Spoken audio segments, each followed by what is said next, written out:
everyone, and welcome to today's episode on the Fashion Fables podcast. Today, I am welcoming Lisa and Kaitie, co-founders of the Shoreline brand. Thank you guys so much for coming on today. Thanks for having us. So let's get started.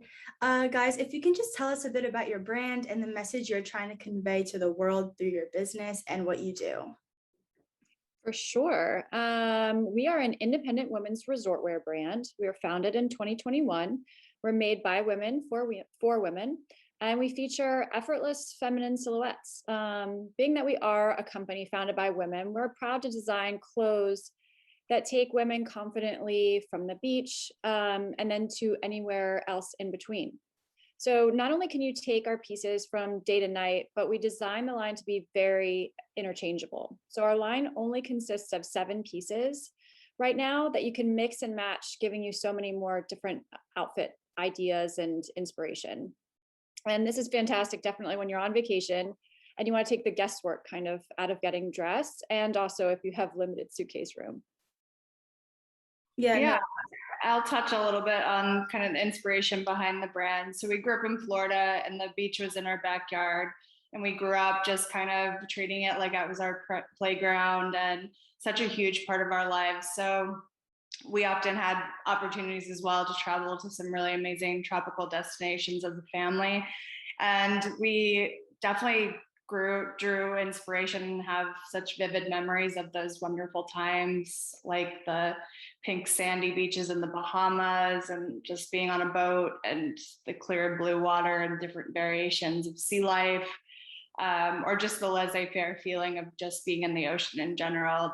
That's kind of where we drew inspiration, and we wanted to have this be kind of a nod to our childhood and our upbringing and the memories we had and the women that we grew to be. And just Lisa said it very well. I can't really add much else to that other than, we wanted to make something that was super modern, but yet comfortable and classic, and just be able to add elements to your wardrobe that were anchor pieces or like a capsule wardrobe in itself. So it was made for the beach and to the city streets, whether you're going out to lunch or you're running errands or you're just laying by the pool.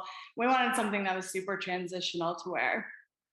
Yeah, no, that's awesome. Like when I learned more about your brand, I could really tell that it was super targeted towards that certain like beachwear vibe and stuff like that, which I absolutely love because I'm from New Jersey. And so I'm like super close to the Jersey Shore. And I always love going to the boutiques down there, and just because it's just like a different vibe. I love the different type of like flowy dresses they have, and just like those pieces that you feel you can like wear over like a bathing suit, like cover ups and stuff like that. I'm always super interested in that. And I think it's awesome that this idea stemmed from like your childhood and stuff like that, because it just shows how passionate you are about kind of like doing something different. You know what I'm saying? I feel like there's so many stores out there that kind of, I don't know, have similar looks, or in the department store, sometimes it's harder to kind of find like unique items, but to kind of push yourselves out of that comfort zone and really like create this new endeavor, I think is awesome and will definitely grow. And maybe you guys have even more ideas for what you want in the future. So definitely keep that up. I think it's an awesome thing to have. Well, thank you. We appreciate that. That's exactly what we were trying to do. We saw a void in the market.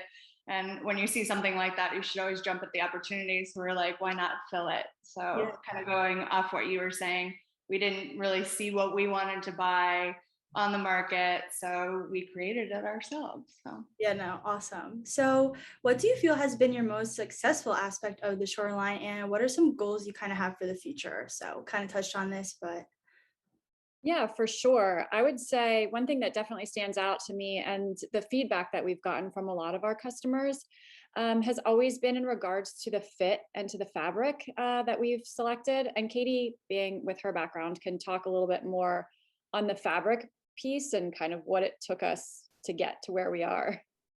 Yeah, I can talk about that a little bit for sure. I think the fabric was one of the more important elements in the design process for us. So it was a non-negotiable. We wanted to find the perfect fabric. And for us, it was, when you think about being in the sun all day, for example, what you want to throw on is probably something very comfortable and airy. and looks good at the same time. So those were elements that we looked for when we were searching for a fabric. And I use the word search quite literally because we went through the garment district in New York, and went to fabric shows and did everything we could to find the best fabric. And we ended up landing on a rayon fabric, which is a derivative of a wood pulp, and it's a synthetic fiber that's made to mimic the hand feel and drape of like a cotton or silk. But the difference is that the aftercare is much more simple, where like if you were to wear a silk dress or a blouse or something like that, your go-to would be to take it to the dry cleaner, I hope. But with this, you can just throw it in the washing machine on cold and then air dry. So it's much more simple. And one thing that we get comments on often from our customers is that they love the fabric and that it's so soft and comfortable, which was what we aimed to do. So yeah, I love that, because like even with me, sometimes I find that like some of these like swimwear or stuff like that just like not comfortable, even though it's like super cute. And so it's kind of hard to find that balance, right? Because you want clothes to look like unique and have a chic style, but they also need to be comfortable in order for your customers to kind of be interested in buying it, because comfort is, to me, the most important thing. Obviously like looks too, but like you don't want to be like uncomfortable like at the beach, especially because like you can get sand and whatever, so you want to be as comfortable as you can. So I honestly like want to look more into your products, because I think like the descriptions you're giving just sounds like the perfect fit for someone looking for that comfortable look, but also something with style and stuff like that. And I just think it's like so unique and stuff like that. And it seems like you guys put in so much effort going to New York, because it can be stressful. Like when you're opening a business, it's like you have that goal in mind, but it's almost like, where do I start? Because there's so many different avenues you can go to, so many different patterns for what you want to kind of design and stuff like that. And so it takes a lot of like resilience and just hard work, and I would say patience for sure, to kind of like figure all of that out. So I'm sure for you guys can agree that it's a learning process and you're still kind of figuring things out as you go. But it seems like you guys have had so much growth so far, and I've been really enjoying kind of just learning about it, because it's different and it's so cool. thank you. Very kind words. And I love that you touched on resilience and patience, because I think those are two very important things to have when you're growing a business, and knowing that things don't happen all at once, but also being resilient enough to like maybe fall to the ground, but get up again, fall down 7, get up 8 kind of mentality. So yeah, I love that. For sure. Honestly, sometimes like you feel like giving up, because you kind of compare yourself to other local competitors and who's in the market, who's doing this, who's doing this. It's so hard, but honestly, I think one of the most admirable traits about you guys is that you stuck true to yourselves and you kind of just stay on your path, and you're just growing, and you guys have each other, which is awesome, to bounce off ideas and stuff like that. So yeah. For sure, for sure. So, how has your career in modeling and working in textiles, the both of you kind of had those individual paths, elevated your abilities and personal qualities to like launch your line, be creative, and just find your niche? For sure. I mean, I think not only was it my time spent as a model, but also becoming an agent and then a stylist that really rounded out my knowledge of the fashion industry. And Yeah. it gave me a lot of confidence, and especially to pursue this dream that is now the shoreline. Yeah, I have a fundamental background in textiles. I actually went to FIT and I studied textile development there. So the wheels kind of started turning when I moved to Manhattan and I attended the school. One of the great things about being there is that you're actually learning from industry professionals in the classroom. So, and they're willing to set you up with various opportunities with the many umbrellas that you can fall under in the fashion industry. So that's what I did. I took any opportunity I could, and I learned as much as I could. I worked Fashion Week and took odd jobs running samples through the garment district. And just really, what I love about FIT is that you get tangible work experience beyond the classroom. So when you're graduating, you're ready to go. You already have the experience to get out there and be a working professional. And then after that, after I graduated, I joined LVMH, where I worked in luxury textiles. So I really got a lot of background on the business end of the industry and expanded my knowledge of textiles, and which I brought all these things to the table when I was creating my own business. So. Right. Yeah. It seems like the both of your kind of careers and the jobs you guys did are interchangeable and kind of work hand in hand to make the shoreline a success. And it seems like, I guess just like a theme is that you guys are both go-getters in order to kind of like get to where you are today and put a lot of hard work into it. And it's so funny that you mentioned FIT because that was like an option I had to like go there and study like fashion and stuff like that. But it sounds awesome, and it just sounds like a really good way to kind of find your passions. And I feel like maybe you guys think it too, but I just think it's a perfect kind of option for you guys with both of your backgrounds to kind of find that middle ground, and like you're working together, you guys are sisters, so it's just like the best of both worlds, I guess. Yeah, for sure. I mean, it was a great school. Obviously, you went with a different option, but it's cool that you applied. It's a great campus to even just walk around, and has a museum and such. So yeah. Yeah. And then question for you, Lisa, what kind of modeling did you do? And like, was it in like shore, like beach wear and stuff like that? Or was it more like formal wear? Like, I'm just curious. Yeah, for sure. So I started at a really young age. I was 12 when I was scouted. And then I started moving and kind of doing the seasons in different places. So I lived in New York, I lived in Miami, also in Greece and Milan for a while. So I did a bit of the circuit in that way. And I worked with a lot of different designers. I didn't do what you would say as, something as like a more of like a fit or a swimwear model. That was not my run. I kind of had a bit of a higher end career in the regards to the designers that I worked with. So I was lucky and blessed enough to work with Versace in Milan, and Armani, and a few others, Carolina Herrera. And that just opened my eyes to so many things. And that's what made me want to continue on in the business, but in a different side of it. And that's why I switched and went over to being an agent, because I found myself in the agency a lot more than I should have been, just kind of hanging around and kicking back. And my agent and my booker would always say, okay, it's time to go, you've got castings. And I was like, but it's so fun here. So I just loved the atmosphere and just kind of felt like a sponge a bit, just taking everything in. And then I really just kind of put my foot down and was like, this is what I want to do. I want to start, working here in the office and learn something else, something different. And so that's what led me to then being an agent at Ford.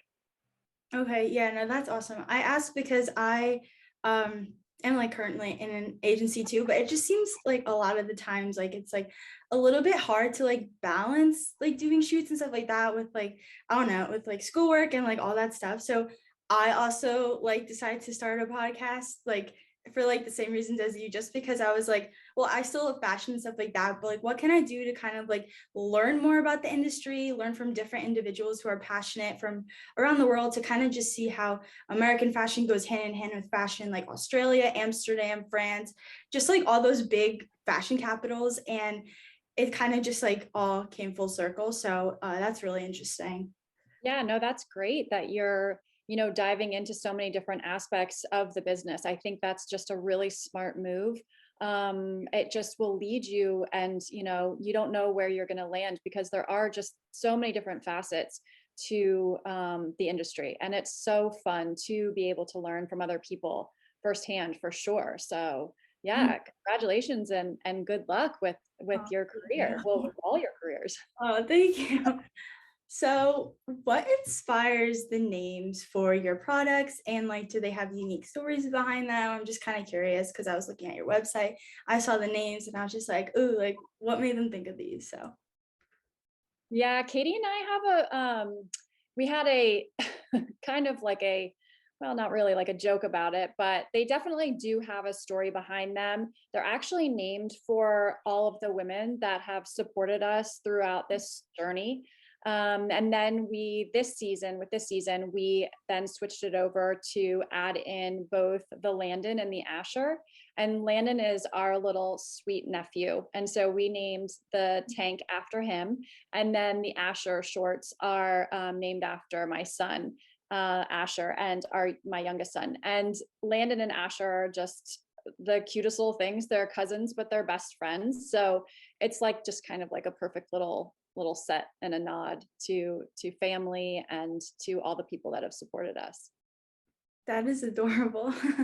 It's so cute. Yeah, I like figured there was some type of meaning behind because they are so unique and like different. And so that's actually so heartwarming. I'm really close with my family too, and I feel like I would do something similar if I had my own line, just because, it puts a little bit more of like a personalized touch to your brand and what you're selling and things like that. For sure. Um, So, what do you guys believe the future of fashion will look like? Just literally anything you guys have in mind about what you're seeing currently with trends, or maybe what you kind of hope to see in the future, or anything like that. I think one really good example and something it's good to see is that, I mean, first of all, in general, the fashion industry is it's constantly evolving and very dynamic. But for an industry that was once considered very unsustainable and generating a ton of pollution, we're seeing this shift go from like overconsumption. Now we're seeing a strive towards ethical purchasing decisions. I think the movement is kind of like quality over quantity, where like we're shifting away from that fast fashion kind of business model and moving into like investment pieces, if you will. And when we were building the bones of our operation, something that was super important to us was organizational integrity and making sure that we had ethical supply chain manufacturing just in place. And I think that it's a great trend because it forces retailers to keep to these ethical manufacturing and processes. And it's also brings a whole new umbrella to the market, if you will, for consumers to partake. No, for sure. I agree. I honestly think that fashion is always evolving and stuff like that. Like, there's so many trends out there that I really can't even keep up with. And I just feel like there's something new every day. But honestly, I think that it's more so like wear what you feel looks best on you rather than kind of just following all the different trends, because there's so many. And sometimes like I'll like something on someone else, but not necessarily on myself.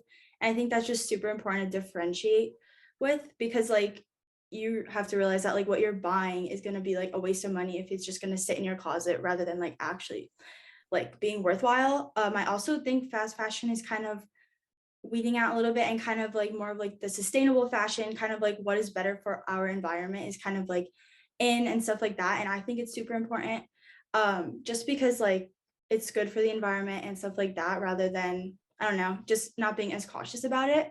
So I definitely am curious to kind of see what the future of fashion is, because nobody truly knows, it's like always evolving and stuff like that. But I think to keep like an open mind about it, and to kind of just have like ideas or what you think, because maybe it'll actually happen and stuff like that. But I think the most important thing is like just staying true to what makes you feel best, because when someone sees you, like you should present yourself in the best way possible, but what you're wearing plays a big role in that. It kind of like shows who you are. If you dress classy, you know what I mean? So I just think it's super important to find what makes you feel your best rather than listening to other people, because everyone has a different idea of what is best for them. For sure. And the Shoreline that's just who we are. We don't chase the trends. So we just feel like keeping us very classic staples, that's kind of what we've created. We've taken, that fashion loving button down that everybody loves, that and we've kind of revamped it a bit, made it a little bit oversized, and also made it in fabrics that can take you to the beach very easily, where you're still comfortable, but you're still in step and on point with what's going on in fashion, because it's a classic. It's, never going to go out of style. So Yeah, for sure. Awesome that you guys have that in mind. I think that that's like the best way to go, because it'll be like timeless and people will like be more interested in it rather than it being like more of a trend and then people like liking it for like 6 months and then it just like not. right. So, how do like the both of you collaborate to keep your fashion line going? And do you guys have like individual responsibilities? How do you guys make decisions? I'm just kind of curious to see how the both of you guys work together. Yeah, Kate. Oh, you want to go ahead, Kate? No, it's okay. You can go. I believe we have like a great balance and make the perfect team, really. I'm definitely creative, but Katie's got more of that business mind, and where I'll start to kind of go off and say, let's add this or add that. And she's more like, well, let's make this and let's do this, and kind of keep us on track and regards to that. So as far as our responsibilities go, we both know at the end of the day what needs to get done, and we kind of divide and conquer. And when it comes to important decisions, though, we definitely make sure that we both sign off on them together. Right. Yeah. I asked this question also because it's just like out of curiosity, but also because sometimes when you are working with family, it can be hard because one person agrees and one person doesn't. But it seems like your guys' chemistry is really strong, which is awesome. And I'm sure it kind of furthers your bond as sisters, like aside from the business side of working together, you know what I mean? I think it's so sweet. I only have one brother, so I don't really know what it's like to have a sister, but it seems so awesome, especially when the both of you guys are so into fashion, because like if I had a sister that loved fashion, I would like, it would be so cool. But that's so cool and good for you guys. Thank you. So, what are just some inspiring tips for anyone looking to launch their own line like you guys, and get immersed into that like entrepreneur fashion world? Maybe Kaitie can answer because you're more business oriented, or whatever you guys want. Sure. I think that, if you have a vision and you see a need for the marketplace, see a need in the marketplace, I would encourage you to jump at the opportunity. Two things that I've learned along the way, and I touched on this earlier, and their necessities is to have confidence and patience, and having the confidence that you are capable and that you deserve what you're accomplishing. And nothing in life will come to you unless you take risks. I remember, being like, well, what if this doesn't work out? Or, what if like I make the wrong decision? But the thing is, you are going to make the wrong decision. You are going to like drop to the ground. You are going to fail. And, from that, you learn about what truly it means to be successful. You wouldn't know what it means to be successful without failure. So I think that it's a common misconception and it hinders you from really seeing your full potential. And you just have to have patience at the end of the day too. The patience to understand that things do take time and everything will happen when it's intended to. Those are all, I think, good pieces of advice to give to anybody that I wish was given to me at the beginning. So. Oh, I love it because that's exactly how I feel. And that's exactly how I felt when I was launching my podcast. I was like, but what if it doesn't work? Where do I start? What do I do? Like, I was just so confused. Like, I knew the intro, like what I wanted it to be about and stuff like that. But I honestly think it's such an amazing experience when you actually go for it and whatever happens, happens. But to know that you have a goal in mind and you're not going to let any type of like obstacle or anything like that get in your way and set you back, I think is super important. And it makes people know that you are a strong individual who is willing to take risks. I think taking risks is just like a part of life that people sometimes are hesitant about, but I always go for them because like you were saying, if you never know, then if you never try, you'll never know, basically, kind of thing. And so you guys have seen success and that stems from your hard work but just going for it. And I think that's super important because I know a lot of people in my life who have ideas in their mind of innovative things they want to begin, but they're just like nervous. And I guess another aspect of that is worrying about what other people think, especially at my age, like in my I'm not even 20 yet, I'm 19, but in that like type of like age range when people are still finding themselves and sometimes caring too much about what others think can like set you back. But like for me, starting my podcast was just another type of outlet for me to get through those stressful days, those busy days. And so it was really awesome to kind of hear from you guys, to see those similarities, but also your differences in what you're doing. And it's just super inspiring for me to keep going and to keep, not letting setbacks get in my way. So this was awesome, guys. Thank you so much. It was great talking to you. Well, thank you so much. And then finally, what are some ways that, my listeners can get in contact with you guys, your brand, or just follow along on what you guys are doing? You can find us at thisistheshoreline.com or on Instagram at thisistheshoreline. Awesome. Well, thank you guys so much. Thank you, Olivia.